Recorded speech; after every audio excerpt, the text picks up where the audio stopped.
Hello guys, welcome back to Quick Guide, and in this video I am going to talk about how can you delete your contacts from Google Chat. So without any further ado, let's dive right into this exciting video.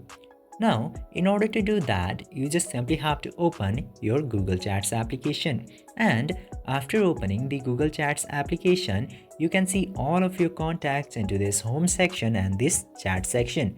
Just simply select any of the sections where you have the contact that you want to delete, and after that select that contact, and after that open the profile of that contact, and then you will get the option of delete into this menu at very last. In my case this is app, that's why it is saying uninstall. If you have person or any of the friends, it will show delete the contact. So just simply tap to the same place where I am tapping, and then it will be deleted or removed.